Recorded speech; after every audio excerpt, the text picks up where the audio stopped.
I think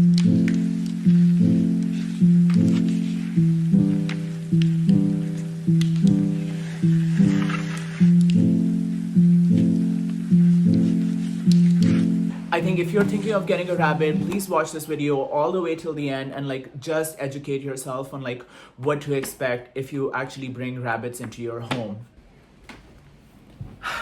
I just wanted to make this video to tell you what you should expect if you're trying to get a bunny or if you're getting a bunny into your home. So just to give you a background, I've had a rabbit since 2020. So Francis, my first rabbit, I'll put a picture here, was a pandemic pet.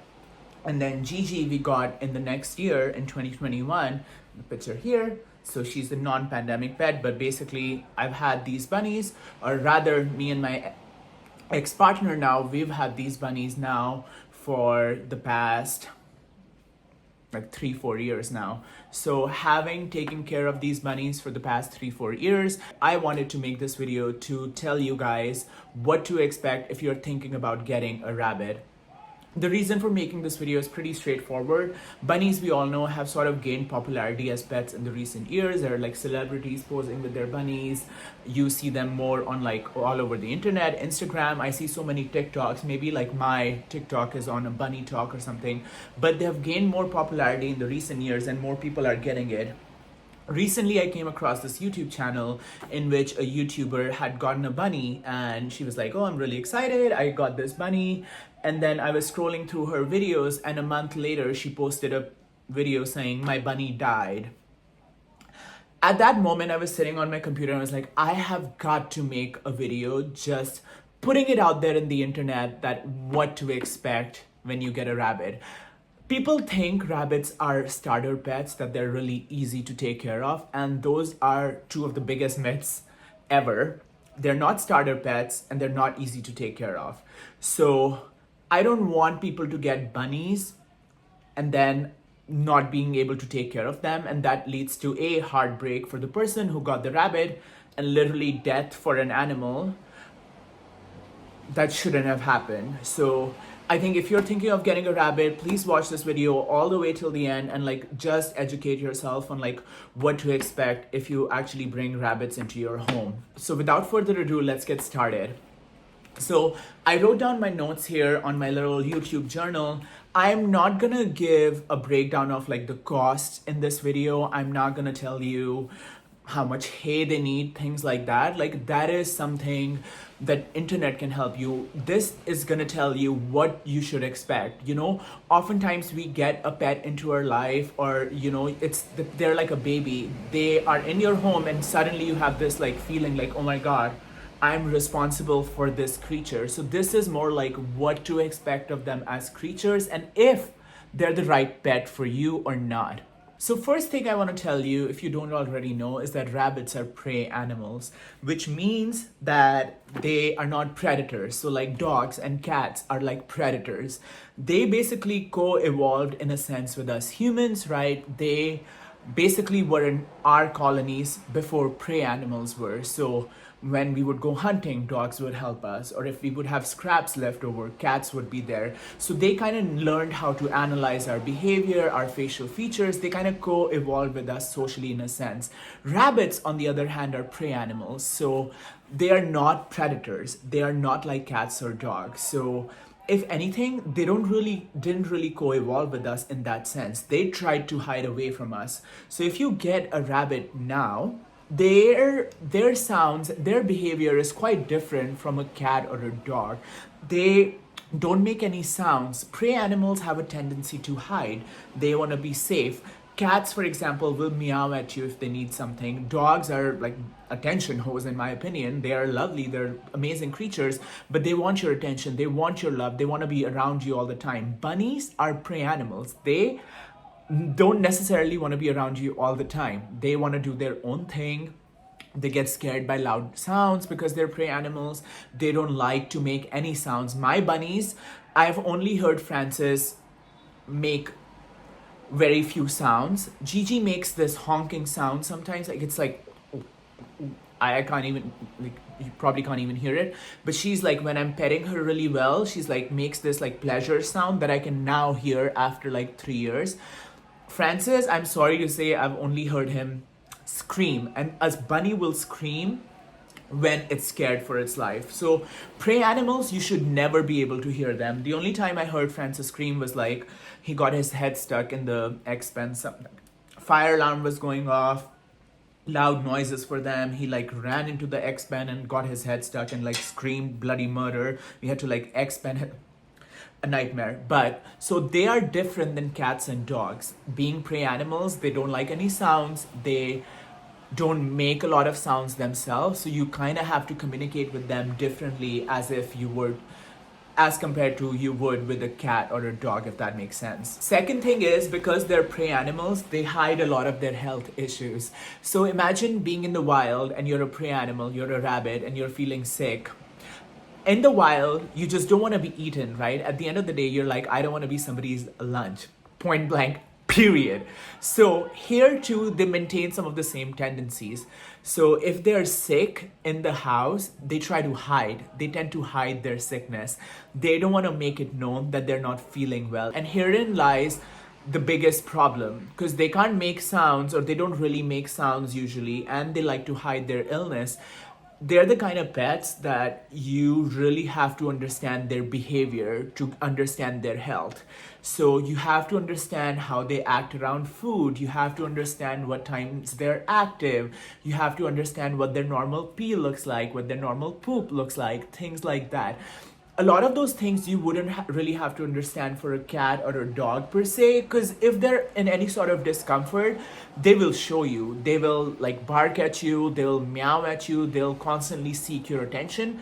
Rabbits, on the other hand, they don't want to seek attention. They will not tell you these things. So you have to sort of understand their behavior and get acquainted to what their personality is. Any deviation from that personality, any deviation from their normal routine of like eating, normal kind of poop or peeing, you have to be on the lookout for that. So that's another thing that makes them even trickier to have as a pet, as compared to if you were to have a cat or a dog. Number 3, I think their personalities are not really the same.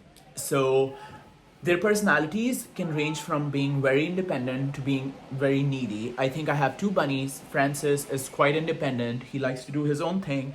He does like pets. But Gigi, on the other hand, it can be quite needy sometimes. Like, she jumps in my bed like every morning to wake me up because she wants food. When I come home from work, she's like binkying around. She's like running around. Sometimes I walk in the living room and she like can make me trip because she's like just running circles around my feet. Francis shows his love in other ways. So personality wise, they can range from like being extremely independent to being extremely needy.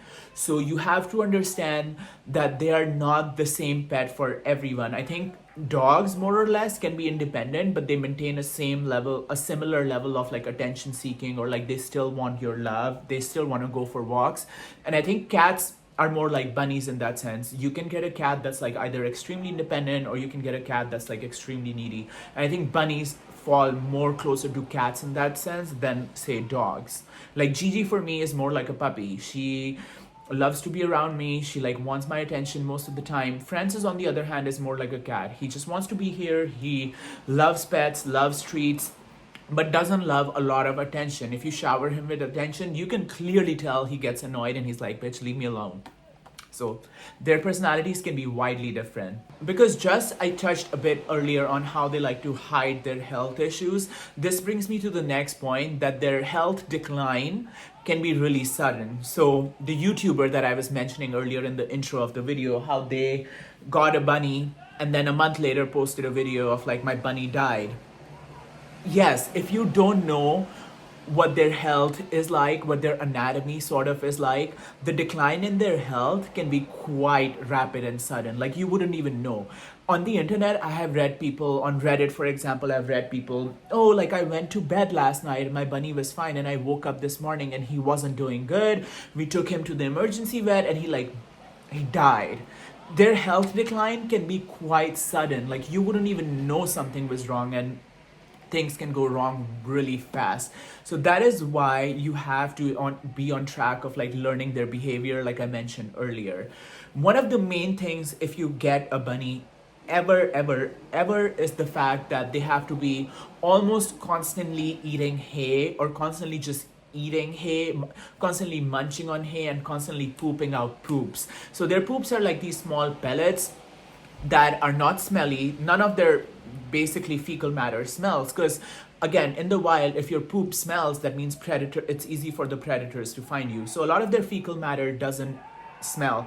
You can actually like wear a glove and pick it up, and it's like if you pick it up and do like this twisting motion, it's kind of like friable. It's mostly just hay. So one of the main health things that they have is that their stomach needs to be constantly moving. They needs to be constantly passing stuff through their stomach. So they need to be eating hay and pooping out hay. If a deviation from that occurs, it's called GI stasis or gastrointestinal stasis, which literally means their stomach is slowing down. If that happens, they are kind of a little silly. If they ever get GI stasis like symptoms, their response to that is to further stop eating. So they get any stomach discomfort, they would just stop eating. And that basically starts a cascade of events that can go downhill so fast, like you would not even understand. It's crazy. So things like that don't usually happen to, say, cats or dogs. Like their health doesn't decline that fast. Like you can have a cat going through with some issues and you can take a few days. We're like, oh, should we go to the vet? Should we not go to the vet?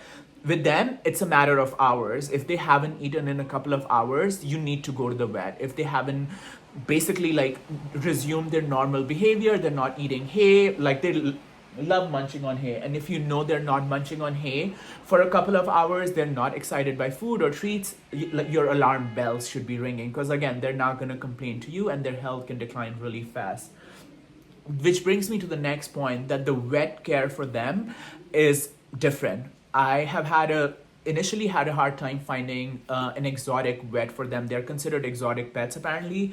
So not every animal hospital has people who can see bunnies. So there are a lot of people who can see cats and a lot of people who can see dogs, but not a lot of people who can really see bunnies. So to basically take them to the vet, you have to find an exotic vet. You have to make time to take them to the vet, obviously, which at the end of the day can be expensive. Earlier this month, I took them both to the vet and we went to the vet. It was like a routine checkup. They both got their like nail trimmings. They both got like a dental checkup. They got like their ears checked. They got their breathing monitored and everything, which we do every couple of months basically. But the cost of that was $400 for one visit. So the vet bills are not cheap. So get a pet insurance, but you also need to find a specialized vet who knows what they're doing. I've actually seen 2 exotic vets at the same location, and I only take them to like this one vet now, which we love. Shout out to Dr. Noonan here. But there is this other vet that I was like, I don't really quite know if they understand what I'm talking about. So you have to find a vet that understands you and your rabbits, that knows your rabbits eventually, like over time, and helps you really take care of them. One of the next things I want to say, if you haven't looked it up and you're considering getting a bunny, is that they live upwards of 10 years. So bunnies, domesticated rabbits in the apartments and houses, can live for 10 to 12 years. So it's a big commitment. It's not something to take lightly in by any measure. Like people would get a cat or a dog and you kind of understand how long they're going to live. People might get a bunny and be like, oh my god, the bunny is like probably going to live for like 4 or 5 years. They're not rodents, they're not like rats, so they don't live just 4 or 5 years. Bunnies as well live up to like 12 years in an apartment. So you know, getting a bunny in 2020 who was 2 years old at that time, like I don't want to think of them aging, but I have locked myself in at least till 2030 to take care of them, right? Getting a bunny in 2021 who was 2 years old, like I'm at least tied to, like, I hope 2031, 2032, like I am with them for their life. So you have to sort of understand it as a serious commitment, right? You can't really think of getting a bunny for the time being, or getting a bunny and then, you know, you'll figure out if you want to keep them. That shouldn't be really a thing. You should get a bunny and understand that if you get a bunny, it's up for 12, you're tied in for like 10 to 12 years. Unless obviously there's extenuating circumstances, you're like totally don't understand their health, you can't take care of them, you find yourself being completely inadequate to the point that their health, the bunny's health, is suffering, obviously you should rehome them or give them back to the adoption center. Which brings me to another point, is that don't dump them. Humans in general are extremely stupid, if we don't know that already. But people also dump bunnies out in playgrounds or in gardens thinking, oh, they can munch on the grass, they can basically survive there. They are not meant to survive in the gardens, in the parks, like if you didn't already know that. Bunnies, like domesticated rabbits, don't know what the fuck to do out there. There are dogs there are cats there are predators everywhere. Furthermore, a lot of these parks have fecal matter from predators and other, like, just other things that can really make them sick. So in case you find yourself inadequate to take care of them, take them back to the adoption center, take them back to a vet or a hospital where they can rehome them better. They're extremely loving pets. They bond with you, they recognize you, they're rewarding. They're basically companions in that sense. They're less like pets, more like companions. They're extremely agile. They have their unique quirks, their unique personalities. They get excited, you can tell. They run circles, they do head twitches, they do binkies where they run and twist their bodies. They're like extremely rewarding pets. If you have never had a bunny, like getting a bunny will like literally change your life. It opens your world to this creature that you just like never know how much personality they can have in this tiny little body. I cannot think of myself never having a rabbit in my home. I love them so much, but I really wanted to make this video to make it accessible for somebody on the internet if you're wondering if you should get a rabbit or not. Ultimately, it's a big decision, and all of the things I mentioned should make you realize overall that they're not starter pets and they're not easy pets. They're not difficult pets by any measure. I'm not saying they require extremely special care, but they also don't fall in the easy pet category. They have very specific cares and routines and vet needs that you need to be aware of upfront if you're considering getting a rabbit. If you like this video, please subscribe to the channel. Please watch some of my other videos because Francis and Gigi are frequently in those videos. So thank you so much for watching this video, you guys. And I'm gonna play with them, bother them, to be honest. It's their sleeping time, but it's my fun time. See ya.